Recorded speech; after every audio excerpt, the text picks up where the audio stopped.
A star lost in a storm, a selfless black carpenter, and a supercar that redefined their paths. Lena's encounter with Harold sparked a journey of kindness. She nabbed her dream role, but his heroism shone brighter.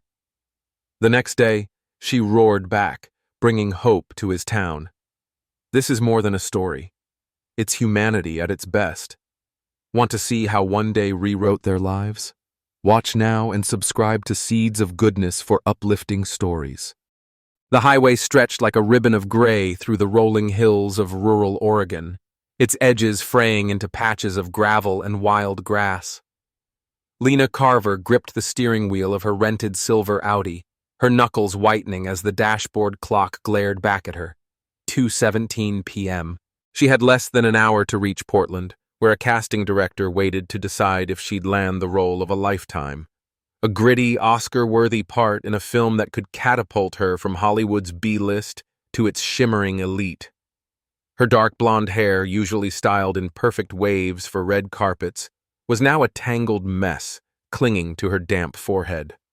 The air conditioning hummed, but it couldn't cool the panic rising in her chest. She'd left Los Angeles at dawn, opting to drive rather than fly to avoid the paparazzi that hounded her every move. The plan had been simple: a quiet 6-hour trip, a chance to rehearse her lines in solitude, and a triumphant arrival at the studio. But simplicity had evaporated 30 minutes ago when her GPS blinked out, the screen flashing no signal as she veered off the interstate onto a back road to dodge construction traffic. Now she was lost, utterly, hopelessly lost, surrounded by endless fields and a sky bruised with the threat of rain. Come on, she muttered, jabbing at her phone. The bars mocked her. None. She tossed it onto the passenger seat, where it landed atop her script, the pages dog-eared from her obsessive reading. Her hazel eyes darted to the road signs, faded, rusted things that read Mill Creek 8 Mi or Hui 47 with no indication of where they led. She'd grown up in a small town herself, a speck in Nebraska, but that was years ago, before the spotlight had claimed her. These roads felt alien now, a maze designed to trap her. The first drops of rain splattered against the windshield, fat and heavy, as if the sky had been holding its breath just for her. Lena cursed under her breath, flicking on the wipers. They swished in a frantic rhythm, barely keeping pace with the downpour that followed. The world blurred, green hills melting into gray, the road narrowing into a slick thread. She slowed the car, her heart thudding against her ribs. This wasn't just about being late anymore. It was about survival. One wrong turn, one patch of mud, and she could be stuck out here, her career sinking with her. She pulled over onto a gravel shoulder, the tires crunching as the car shuddered to a stop. Rain hammered the roof, a relentless drumbeat that drowned out the pop song she'd been humming earlier. She reached for the glove compartment, fumbling until she found an old paper map, a relic from the rental agency, its creases brittle and yellowed. Spreading it across the steering wheel, she squinted at the tiny lines and names. Mill Creek, Juniper Hollow, Route 12. None of it made sense. Her fingers traced the ink, smudging it with sweat, as she tried to match the map to the road ahead. But the rain was a curtain, and the landscape beyond her windshield offered no clues. "Great," she said aloud, her voice cracking. "Just great." She slammed the map down, her breath hitching. This wasn't how it was supposed to go. Lena had clawed her way up from bit parts in sitcoms to starring roles in indie films, her name finally whispering through casting rooms. This audition was her shot, her one shot, to prove she was more than a pretty face, more than the tabloid headlines about her latest breakup, or that viral red carpet stumble. She'd memorized every line, every pause, every tearful glance, and now it was slipping away because of a stupid signal tower somewhere that couldn't do its job. She leaned back, closing her eyes, willing the panic to subside. The rain roared on, a symphony of chaos, and she felt small, smaller than she'd felt in years. Back in Nebraska, she'd known every dirt road, every shortcut through the cornfields. She'd been a girl with dreams bigger than her town, a girl who'd left it all behind for a chance at something grand. Now, She was a star, or close to one, lost in the middle of nowhere, her fate hanging on a thread of asphalt and luck. Her phone buzzed faintly, startling her. She snatched it up, hope flaring, but it was just a low battery warning. "Useless!" she hissed, tossing it back. She glanced at the clock again, 2:29 p.m., 31 minutes. Even if she found her way now, the rain would slow her down. Portland was a dream fading with every tick of the second hand. Lena stepped out of the car, the rain soaking her instantly. Her designer jacket, $800 worth of navy wool, was no match for the deluge, clinging to her like a second skin. She shielded her eyes, peering down the road in both directions. Nothing but wet fields and distant trees swaying in the wind. No cars, no houses, no signs of life. She hugged herself, shivering, the cold seeping into her bones. This was it, her big break, drowned in a storm she couldn't outrun. She climbed back in, slamming the door, and stared at the map again. Her hands shook as she traced a possible route, her mind racing. If she could just find a gas station, a payphone, anything, she might still make it. But doubt gnawed at her. She wasn't a navigator. She was an actress, a woman who'd spent years perfecting her craft, not plotting coordinates. The weight of it all pressed down, her agent's expectations, the director's scrutiny, her own desperate need to prove herself. A flicker of movement caught her eye through the rain-streaked window. She squinted, her breath catching as a figure emerged from the haze, a man, hunched against the storm, walking along the road's edge. He wore a faded flannel shirt and carried a toolbox, his step slow but steady. Lena's pulse quickened. Help or danger? Out here alone, she couldn't be sure. But as the clock ticked closer to her deadline, she realized she had no choice. She rolled down the window, rain spattering her face, and called out, her voice trembling but firm. "Hey, excuse me, can you help me?" The man turned, his weathered face barely visible under a soaked cap. He paused, then started toward her, and Lena held her breath, caught between fear and a fragile thread of hope. The rain pelted Lena Carver's face as she leaned out the car window, her voice cutting through the storm. "Hey, excuse me, can you help me?" Her words trembled, a mix of desperation and wariness, as the figure in the distance turned toward her. He was an older man, his silhouette blurred by the downpour, but there was something steady in his gait as he approached, a quiet resolve that contrasted with the chaos swirling around her. Lena's heart thudded in her chest, her fingers gripping the window frame. She'd read too many tabloid horror stories, stranded women, shadowy strangers, but the ticking clock on her dashboard left her no room for hesitation. The man stopped a few feet from the car, rainwater streaming off the brim of his faded cap. He was in his late 60s, she guessed, with a face carved by time, deep lines etched around his eyes, a scruffy white beard clinging wet to his jaw. His flannel shirt hung heavy with rain, and the toolbox in his hand swung slightly as he shifted his weight. "Lost, are you?" he asked, his voice low and gravelly, carrying a faint drawl that reminded her of the Midwest. There was no menace in it, only a calm curiosity, as if finding a drenched woman on a deserted road was just another Tuesday. Lena swallowed, brushing wet strands of hair from her eyes. "Yeah, my GPS died and I need to get to Portland. Fast. I've gotta—" She stopped herself, unsure why she nearly spilled her life story to this stranger. "I'm late. Can you point me the right way?" The man, Harold, though she didn't know it yet, squinted at her through the rain, then at the silver Audi gleaming incongruously against the muddy backdrop. He set his toolbox down on the gravel, the clank of metal muffled by the storm, and stepped closer. "Portland's a good 40 miles from here," he said, scratching his beard. "You're on Old Mill Road. Ain't no straight shot from this stretch.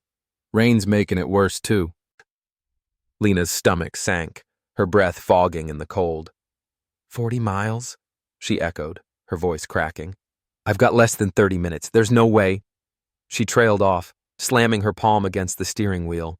The map crumpled under her hand, a useless tangle of lines mocking her predicament. Harold tilted his head, studying her with eyes that seemed to see more than she wanted to show. "You look like you're carrying the world on your shoulders, miss," he said, his tone gentle but firm. "Ain't no use panicking. I can get you to Juniper Hollow, 10 miles up. They've got a gas station, phone signal. From there, you can figure your way." Lena blinked, raindrops clinging to her lashes. 10 miles? That's still not... She stopped, catching the skepticism in her own voice. Who was this guy? Some backwoods con artist? Her years in LA had taught her to trust no one, to see ulterior motives in every smile. But his face, weathered, unassuming, held none of the sharpness she'd learned to dodge. Still, she hesitated. "Why would you do that? You don't even know me." Harold shrugged, a faint smile tugging at his lips. "Don't need to know you to see you're stuck. I was heading that way anyhow. Got my truck parked half a mile back. I'll lead you. Ain't no trouble." Her instincts screamed caution, but the clock screamed louder. 2:34 p.m. She glanced at the road ahead, then back at him. "You're sure? I mean, I don't have much cash on me."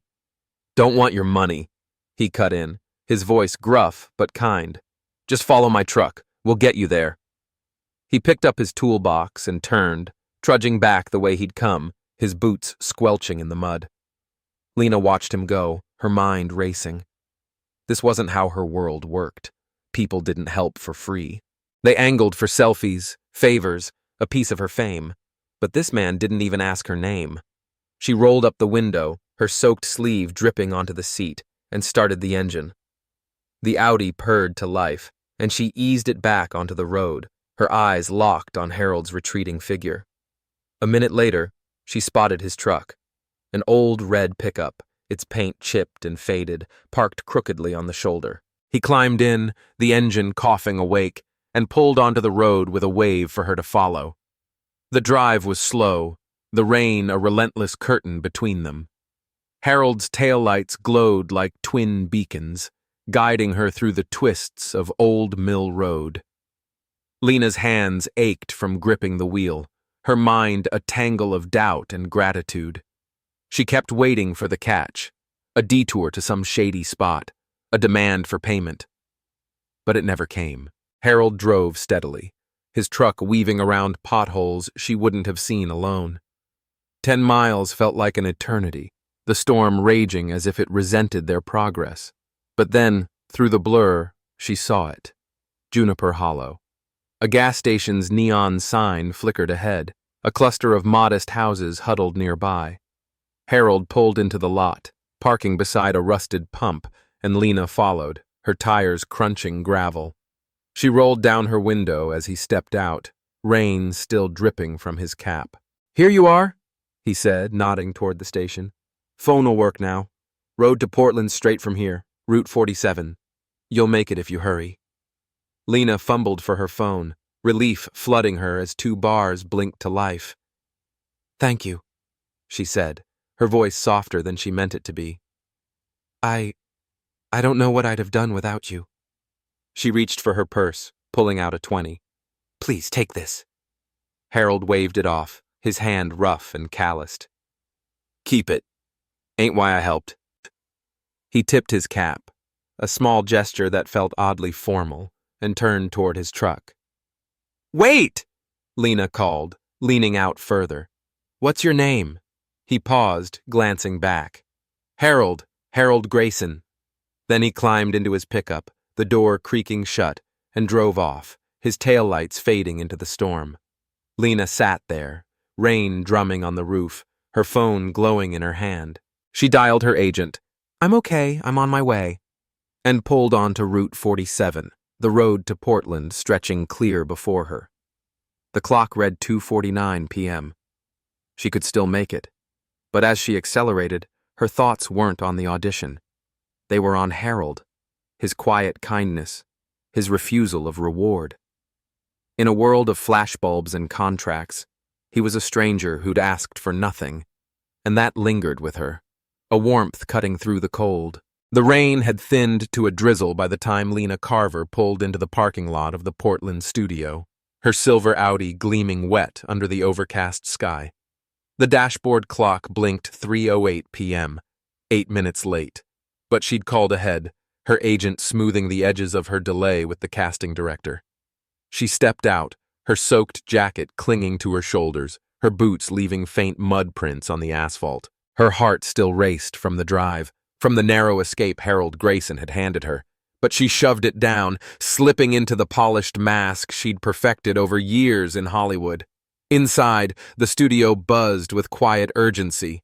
Assistants with clipboards, a cinematographer adjusting lights, the director pacing with a coffee in hand. Lena took a deep breath, running her fingers through her damp hair, and stepped into the audition room. The script trembled slightly in her grip, but her voice didn't. She became the character, a war-weary nurse, her lines raw with grief and defiance, and the room fell silent, every eye locked on her. For 10 minutes, she wasn't Lena Carver, the actress dodging paparazzi. She was someone else, someone real. When she finished, the director leaned back, his stern face softening into a nod. "That's it," he said. "That's what I needed." By 4:30 p.m. it was done. Her agent met her in the lobby, all smiles and rapid-fire praise. "They loved you, Lena. Loved you. They're talking contracts already. This is your Oscar shot, kid." She nodded, a grin tugging at her lips, but the triumph felt oddly hollow. Her mind kept drifting back to the rain-slicked road, to Harold's weathered face and his gruff, "Don't want your money." She'd made it, yes, landed the role that could redefine her career. But the victory tasted different, tinged with something she couldn't name. That night, in her hotel room overlooking Portland's skyline, Lena couldn't sleep. The city lights shimmered through the window, but her thoughts were miles away, tangled in the fields of Old Mill Road. She replayed the audition, her lines flawless, the director's approval, but it was Harold's voice that echoed loudest. "Ain't why I helped?" She paced the carpet, her bare feet sinking into its plush weave, and stopped at the mirror. The woman staring back was a star, flawless skin, sharp cheekbones, but her hazel eyes were restless, searching. She'd spent years chasing this moment, clawing through auditions and rejection, building a name that opened doors. Success was her currency, her shield against the small-town girl she'd left behind in Nebraska. But Harold didn't care about her name, her fame. He'd seen a stranger in trouble and acted, no strings attached. In her world, kindness came with a price. Publicity, a favor, a photo op. Yet he'd waved off her 20 like it was nothing, his calloused hand dismissing her offer with a certainty that rattled her. "You're lost," the old black carpenter said, his voice cutting through the storm as rain soaked Lena's trembling frame. Desperate, her Hollywood dreams slipping away, she stared at Harold, a stranger offering help on a desolate road. He led her to safety, asking nothing in return. Why would he risk it all for her? And what happened when she returned the next day, a supercar roaring behind her? Was it fate or something greater? Stick around to uncover the twist that changed their lives forever. The next morning, she canceled her flight back to LA. Her agent protested. "You've got press to prep for." But Lena was firm. "I need a day," she said, her tone leaving no room for argument.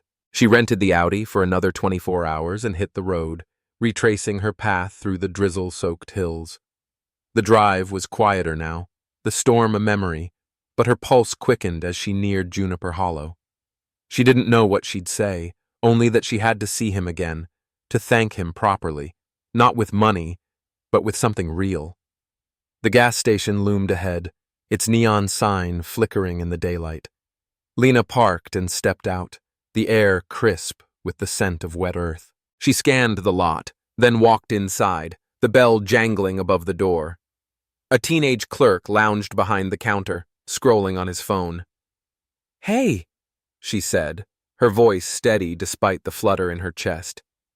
"Do you know a guy named Harold Grayson? Older, carries a toolbox?" The kid glanced up, shrugging. "Yeah, old Harold. Lives down by the creek. Grayson's Woodworks, about a mile east. Can't miss it." Lena thanked him, her boots echoing as she hurried back to the car. The directions were simple, but her mind raced. What if he didn't want to see her? What if he thought she was some city fool chasing a debt he didn't claim? Grayson's woodworks appeared around a bend, a squat, weathered building with a sagging roof and peeling paint. Sawdust dusted the gravel drive, and a sign swung crookedly, "Custom Furniture and Repairs." Lena pulled up, her tires crunching, and spotted Harold outside, bent over a workbench. He wore the same flannel, now dry, and wielded a plane against a plank of oak, his movements slow but precise. The storm had left its mark. Tarps covered a corner of the roof, and a shattered window was boarded with plywood. She stepped out, her throat tight. "Harold?" she called, her voice carrying over the hum of a distant sawmill. He looked up, his gray eyes narrowing, then widening in recognition. "Well, I'll be," he said, setting the plane down. "The lost lady from yesterday. Thought you'd be long gone." "I was," Lena said, stepping closer. "But I had to come back. You saved me yesterday. Got me to Portland in time. I got the part, and She faltered, her rehearsed words crumbling. "I just wanted to thank you. Really thank you." Harold wiped his hands on a rag, his smile faint but warm. "Ain't no need for all that. Glad you made it is all." He turned back to his work, as if that settled it. Lena hesitated, then pressed on. "I tried to pay you and you wouldn't take it. Why?" He paused, his gaze steady. "Didn't help you for a paycheck, miss. Saw you stuck, figured I could do something. That's how it works out here." His words were simple, but they hit her like a freight train. She glanced around, the tarp flapping in the breeze, the cracked walls, and saw the damage the storm had wrought. "What happened here?" she asked, nodding toward the roof. Harold sighed, his shoulders slumping slightly. "Blew half the shingles off last night. Been meaning to fix it, but lumber's pricey and work's been slow. This shop's my life. Been building furniture 40 years. Ain't much, but it's mine." Lena's chest tightened. This man, who'd given her his time without a second thought, was struggling to hold on to his own world. "I could help," she said, the words spilling out before she could stop them. "I mean, I want to." He chuckled, shaking his head. "Appreciate it, but I don't take handouts. I'll manage." "It's not a handout," she insisted, stepping closer. "It's a thank you. You gave me something yesterday, more than directions. Let me give something back." Harold studied her, his eyes searching, then softened. "You're a stubborn one, ain't you?" he said, a hint of amusement in his voice. "All right. Tell me what you've got in mind." Lena smiled, a spark igniting within her. She didn't know how yet, but she'd find a way, not just to repay him, but to honor the lesson he'd taught her without even trying. Lena Carver stood in the shadow of Grayson's woodworks, the faint scent of sawdust and damp earth filling her lungs. Harold Grayson's words, "Tell me what you've got in mind," hung in the air, a challenge wrapped in his quiet amusement. She met his gaze, her hazel eyes steady despite the whirlwind of ideas spinning through her mind. The sagging roof, the boarded window, the worn tools scattered across his workbench. They told a story of resilience stretched thin. This man had saved her yesterday, not just from a missed audition, but from a deeper kind of lostness, and now she'd found a purpose beyond herself. "I've got connections," she said, her voice firm with newfound resolve. "People who'd jump at a chance to help fix this place.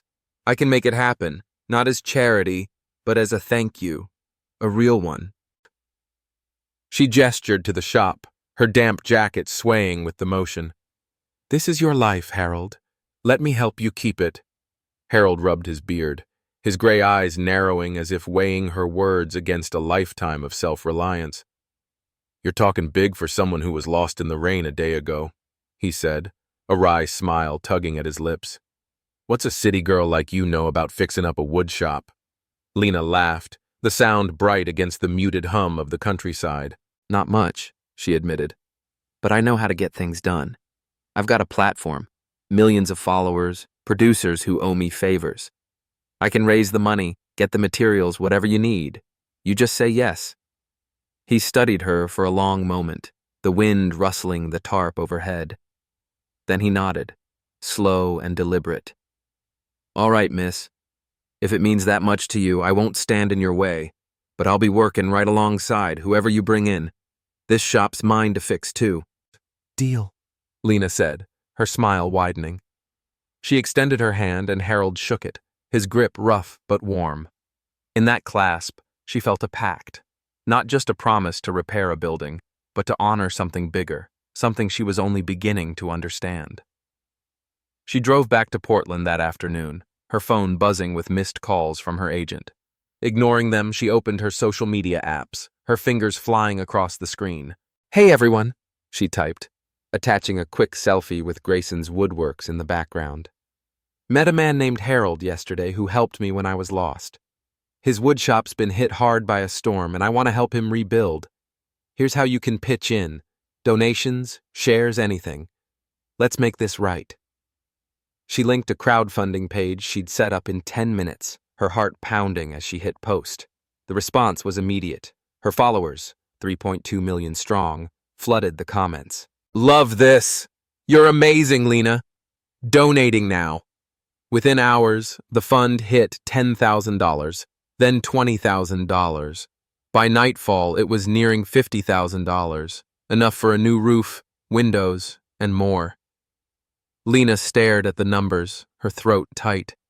This wasn't just about her fame, it was about Harold, about a kindness that deserved to be repaid. She didn't stop there.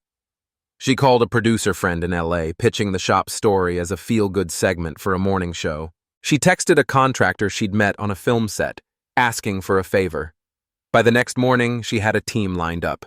Roofers, carpenters, even a local news crew eager to cover the Hollywood star saves small-town hero angle.